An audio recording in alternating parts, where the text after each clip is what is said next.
Well, that's a great question. I'd say three primary things: the core technology, the innovative ad units that we've been able to produce for advertisers, and also the qualities of our network.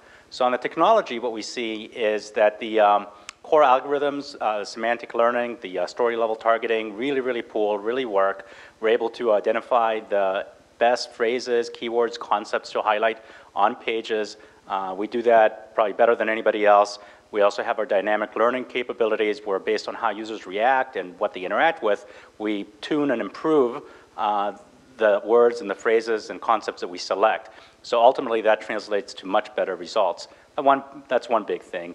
The creative ad units, very much like the Freedom ad unit family that we announced today and that we rolled out and showed on screen. You saw the case study from Quaker.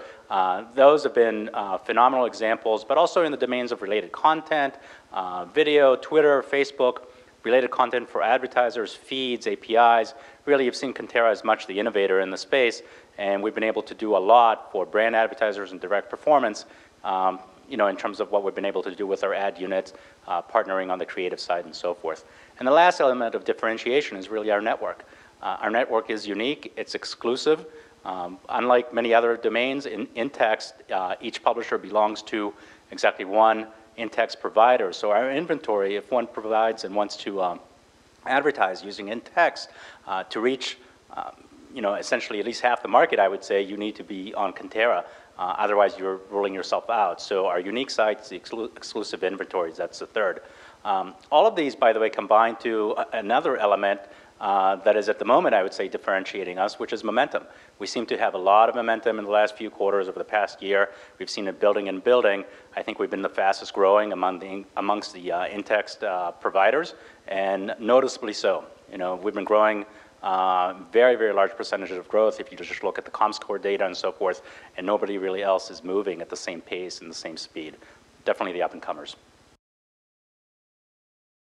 I'd say the big macro trend that we've noticed over the past year is a focus on performance and results. So whether it be a brand lift campaign, a direct response campaign, what we're seeing is an emphasis from the advertisers, the brands, the agencies that we work with on back-end metrics and proving out that we can hit numbers. And I think for us it translated into making sure that we not only meet numbers but dramatically exceed.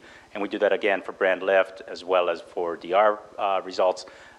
So that's a big macro trend. In terms of the front end and the end unit, the advertising units that we've seen, we're seeing a lot of social units, Twitter, rich media, Facebook. We've been able to pull a lot of followers for brands. We've been able to show and showcase brands next to conversations that are happening about them, with them, pull brands directly into the conversations, Facebook, Twitter, and the like. That's one big trend.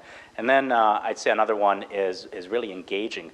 Elegant, engaging units. So that's along the lines of what we just announced today with the Freedom ads, having a very crisp, elegant unit that brings to life products, makes compelling brand experiences, immersive experiences in a very elegant, user-friendly manner that literally envelop and pull the user in. We've seen those, the Freedom ads, for example, exceed benchmark and performances across our units and other units as well. Very good results there. So elegant execution, another big trend.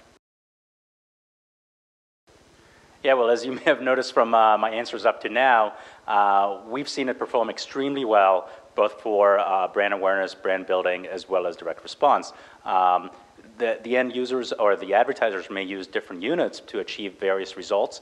We've seen particular unit types that work really well for the DR domain, and then we've seen others that have been very engaging, very compelling, increased view times, interaction rates, pull the user in for a rich experience, engaging, and those tend to drive to really a higher level in terms of brand awareness and causing brand lift.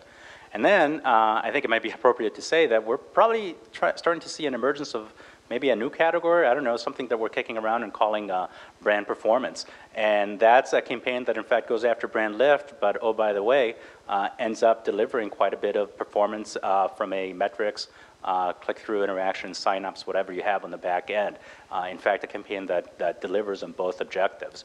Something new, something that I'm not sure if we're ready to declare it a trend, but it is something that we're seeing. The Quaker Oats example that we just did on stage a couple of minutes ago with OMD is definitely an example of that.